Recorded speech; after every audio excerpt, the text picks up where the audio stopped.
Today we're driving the 2023 Nissan Pathfinder Rock Creek Edition, the off-road oriented and rugged version of the Nissan Pathfinder. Starts around $45,000. We have a slightly higher output 3.5 liter V6 in this model, about 11 horsepower, 11 more pound-feet of torque than the standard Nissan Pathfinders. It makes 295 horsepower, 270 pound-feet of torque. That engine is mated to a 9-speed automatic transmission. Gone is the CVT from the previous generation. We have a pretty nice looking interior. Let's walk you around this new Nissan Pathfinder Rock Creek Edition, show what it looks like inside and out. We'll give you guys some driving impressions and talk about what it's been like to live with this week. Let's hop outside and start out there.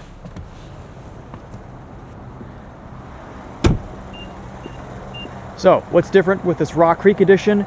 We get Toyo Open Country all-terrain tires. These are 265 60R18s. Pretty beefy, pretty meaty. A little bit noisy on the highway, but we'll talk about that some later. They do look good. We have some faux beadlock style wheels here. Pretty beefy looking roof rack. Looks like it's rated at 220 pounds. Not bad. That's probably moving too, so you could put a rooftop tent up there. The new Nissan Pathfinder can tow up to 6,000 pounds, which is pretty impressive for a crossover in this class. It's 3 rows. This is our first time driving the new Nissan Pathfinder, so we'll give you guys a little bit more of a walk around in this video. Let's start in the back here.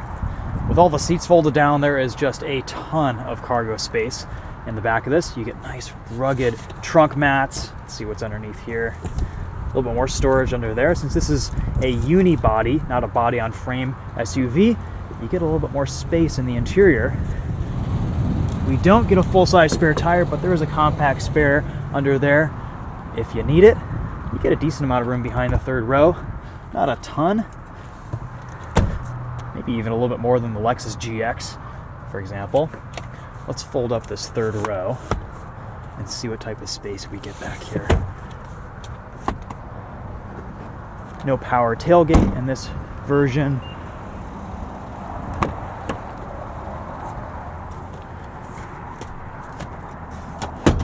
All manually operated seats. There's a quick access button to get into the third row. You just press it right there and everything folds forward beautifully.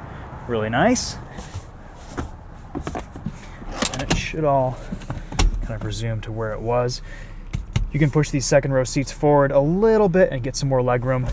This actually isn't terrible back here. You've got a decent amount of space. You can adjust your backrest angle in this third row. I have tons of headroom. Not too bad. This might be a pretty usable 3-row SUV. I'm impressed. And again, getting out is a breeze because of that quick access button. Yeah. Very nice. So let's say we pull this forward a little bit and you get a decent amount of legroom. See what second row comfort's like if no one's behind you.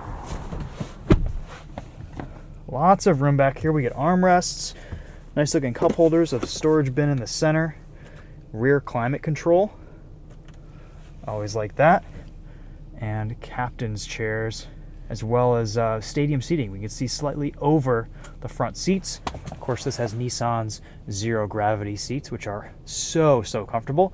Something you don't really appreciate until you just sit in a Nissan for a few hours on a road trip and you get out and you realize, oh, I don't have any back pain. I'm very comfortable. I've always been a big fan of Nissan zero gravity seats. It's not just marketing lingo. They are actually super comfortable.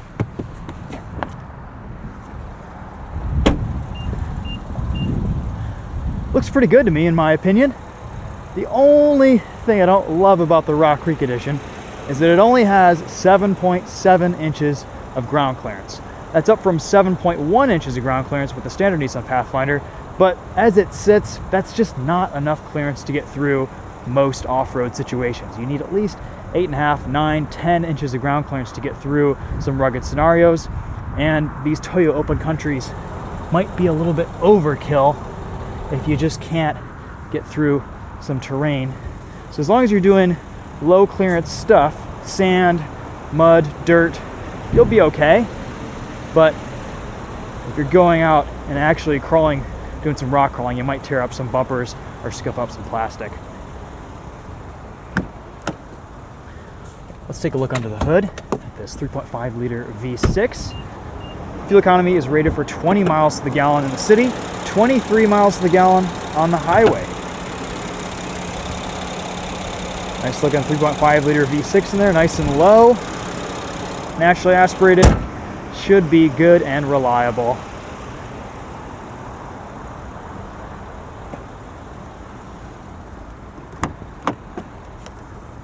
Liking the step here, gives you pretty easy access to this roof rack. A little bit more wind noise from this, but it's not terrible. You're mostly just hearing those Toyo all-terrain tires.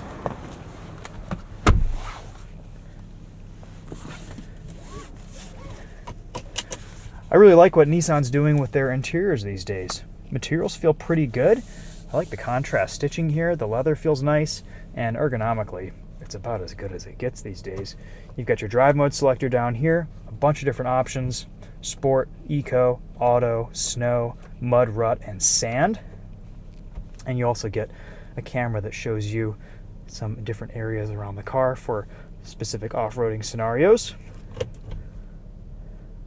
Nice looking reverse camera there. Switching to drive, it shows you the forward-facing camera. Nice physical controls for all of our climate control, heated seats, volume and tune scroll knobs, and then all of our steering wheel controls. We have analog gauges for our tachometer and speedometer, and a center display that shows us a few different things like fuel economy, tire pressure, ProPilot Assist, and our speed. Over here to the left, we've got an option to turn on and off steering assist and change our gauge cluster brightness. Pretty straightforward cabin. You can get into this and pretty much figure out what's going on immediately. A little bit of storage there. All right, no sunroof in this Rock Creek edition. Pretty straightforward, bare bones, easy to use, no major frills. Everything besides the driver's seat is manually operated, and I'm okay with that. Okay, let's head out onto the road and see how this Rock Creek edition drives.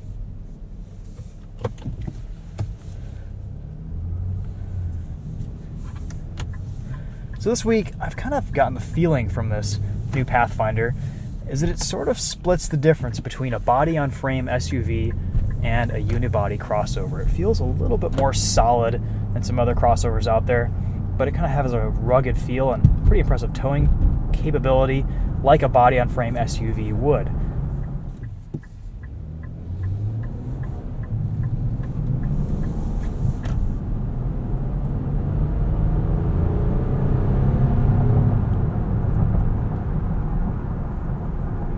Pretty noticeable tread growl from these Toyo open country tires.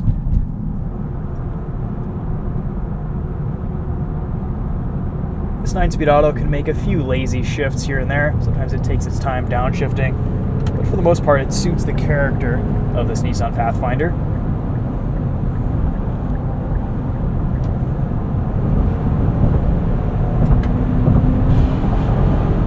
Power is respectable. And in 9th gear on the highway, sitting at below 2,000 RPM. 1,800 RPM on the highway. Nice. The Rock Creek does take a substantial hit in fuel economy compared to the standard Nissan Pathfinder, which sits in the higher 20s for highway fuel economy. This should be about mid to low 20s. ProPilot Assist does a nice job in this. Steering keeps us nicely centered between the lines, and Adaptive Cruise Control does a nice job negotiating traffic and vehicles around you. You are going to get a notification, a little beep there, telling you that the system is re-engaging after you've changed lanes. A little bit more wind noise, road noise here in this Rock Creek than you'd get in the standard Nissan Pathfinder. Between the roof rack and the all-terrain tires, it's a little loud in here. Driving position is nice and high, lots of adjustability here with the steering wheel and seats.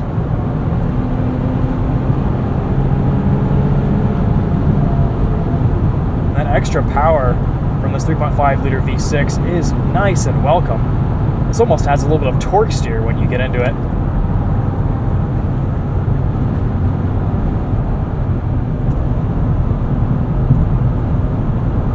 brakes feel pretty standard for any modern crossover SUV these days. Nice linear pedal. And actually, a pretty good amount of bite too. No complaints there. They've got to be strong if they're bringing down 6,000 pounds of towing capacity.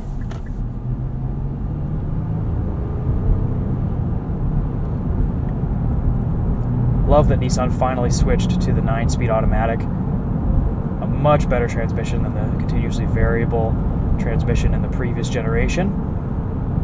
We get paddle shifters behind the wheel. We can even engage a sport mode. Let's see what that does here. Test out some handling. Gearing is pretty tall, and there are a lot of gears to shift through if you're using the paddles.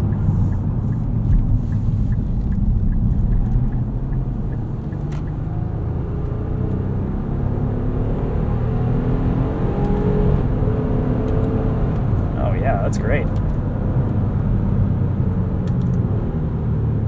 Very responsive with the paddle shifters.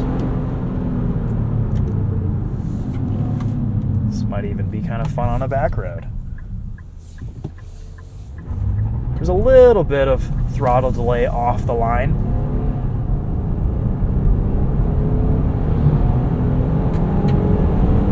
Let's see how it does on a dirt road.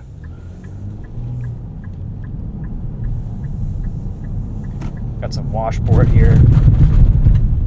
The suspension seems to soak up the bumps pretty well. And I assume these tires will really shine in the mud. Alright, we got some nice mud here. Let's see how this performs. Oh yeah, tons of grip. Nice. We'll even put it in mud and rut mode.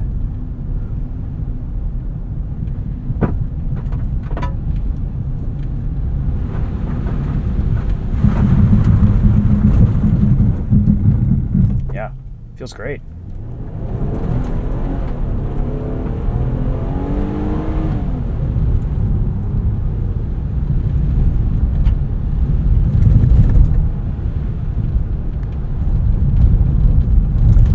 Handles some washboarding pretty well. A few rattles from the dashboard and rear seats.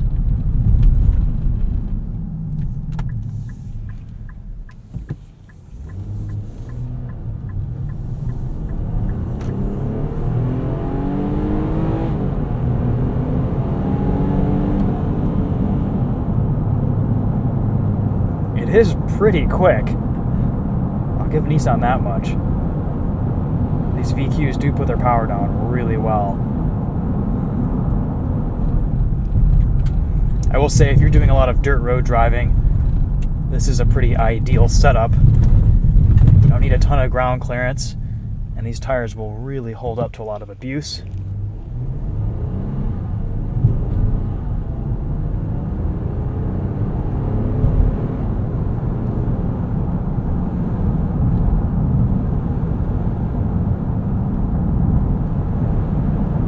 Let's see how this handles.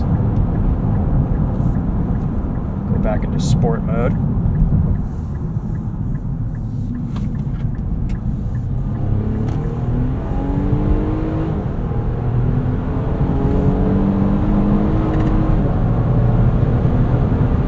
Actually, not too bad. A little bit more turn and response than I was expecting. It's probably not going to handle as well as an SV Pathfinder, for example, or something that has just regular highway tires on it, but for an all-terrain, that feels pretty good.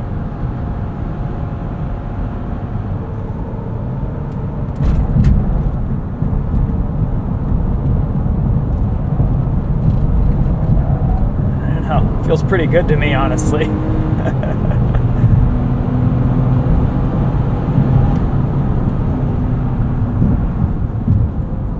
Power's still great too. Okay, so some final thoughts on the 2023 Nissan Pathfinder Rock Creek Edition. I think really the biggest controversy here is just the tire choice. There are some other tires in this all-terrain category that make far fewer compromises, in my opinion. The BFG KO2 is a lot quieter. The Firestone Destination XT is much better in the snow, and it's pretty quiet too. I think these Toyo Open Countries just weren't the best choice, to be honest, but they do look cool, and they are probably very good in the mud and have a little bit more structural rigidity to resist impacts and sharp rocks and just debris if you're doing the off-road driving. The biggest problem I see with this Rock Creek Edition is that it just doesn't quite have the ground clearance to tackle the off-road situations that it's probably capable of. I'm sure the drive modes do a pretty good job distributing torque and figuring out how to kind of get around certain situations with lifting a wheel or getting up steep hills. Ultimately, this isn't going to be as capable as something like a Lexus GX460 or a Bronco, just because it doesn't have a transfer case, doesn't have low gears. But it will probably get you through most situations as long as you're not requiring higher clearance. For example, here in Michigan, something like this would probably get you through most trails and most scenarios without any issues. We don't really need a lot of ground clearance out here in Michigan, even if you're out in the sand dunes. Driving skill kind of takes precedence out there.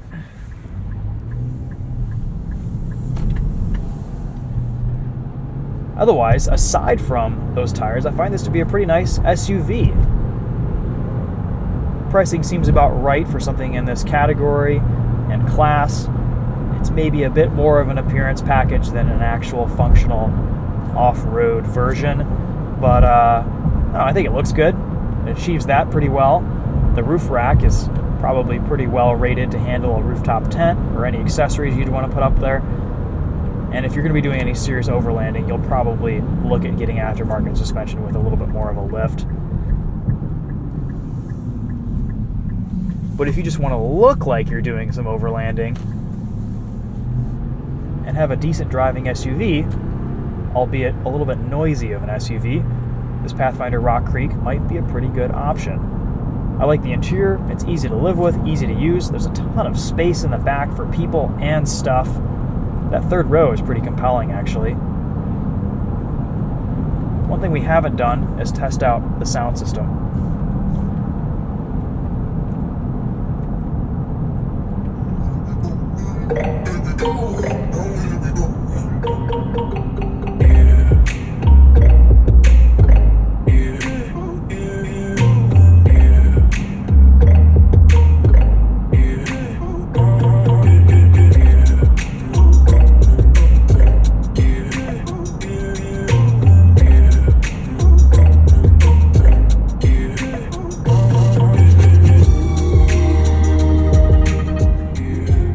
That sounds pretty decent. Alright guys, well those are my thoughts on the new 2023 Nissan Pathfinder Rock Creek Edition.